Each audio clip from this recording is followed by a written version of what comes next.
ధాన్యమాలిని కొడుకు అతికాయుడు. కుంభకర్ణుని వధానంతరము రావణుడు నా దక్షిణహస్తమే పోయినది అని విలపించుచుండెను, అనగా కుడి భుజము. కొంతసేపటికి రావణుడు తేరుకున్న. అప్పుడు త్రిశూరుడు తండ్రిని చూచి, తండ్రి, మహాపురుషులిట్లు దుఃఖింతురా, నీకు బ్రహ్మదత్తమైన శక్తి కవచము, ధనుస్సు, సహస్రకారయుక్తమైన రథమును కలవు.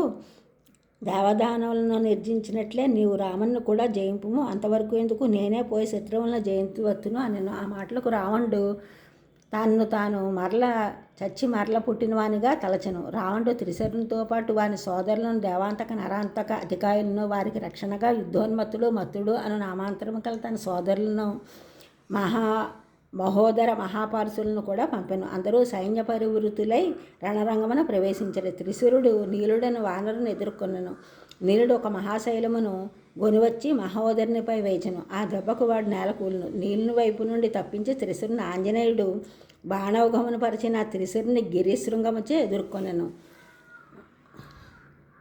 త్రిశూరుడు ఖడ్గమును ఆంజనేయునిపై ప్రయోగించగా ఆంజనేయుడు వాని ఖడ్గముతోనే వాని శీర్షములను ఖండించి వేశాడు. మహాపార్శ్వుడు గదాపణి అయి రాగా వృషభుడు మహాపార్శ్వుని వాని గదతోనే వాని నేలకూల్చెను. తన వారు గతించుడు చూచి అతికాయుడు కోపముతో 1000 గుర్రములు పూనిన రథముతో పలువురు సారథులతో బయలుదేరగా పెద్దదే అయిన అతని శరీరము చూచి కుంభకర్ణుడే మరల వచ్చినేమో అని వానర వీరులందరూ పారిపోజొచ్చారు. రాముడు వానరులందరికీ ధైర్యం చెబుతూ, విభీషణుడు ఇతడెవరు అని అడిగిన. ఇతడు ధాన్యమాలిన కొడుకు, తపస్సునకు మెచ్చి బ్రహ్మదేవుడు వీనికి సురాసురుల వలన ఏ విధమైన హాని కనుగొనుకున్నట్లు దివ్య కవచమును, భాస్కర ప్రభ అయిన సందమును ప్రసాదించెను.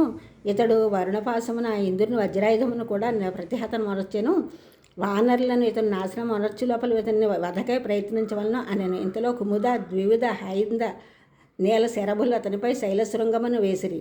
వాటిని అన్నిటినీ అతడు భేదించెను. వారు ఊరకుండిరి. వానిపై వెళ్ళక రాముని యొద్దకు వచ్చి, నేను ఈ సమర్థునైన వానితో యుద్ధము చేయదును అనగా లక్ష్మణుడు వానిపైకి వచ్చి వెళ్ళగా, లక్ష్మణ, నీవు బాలుడవు అనగా, నేను బాలుడనైనా నీ పాలట మృత్యువును, అయినా మాటల వలన ఏమి ప్రయోజనమో నీ విక్రమమును చూపుము అనెను. వారి ఇరువురి మధ్య ఘోర యుద్ధము జరిగెను.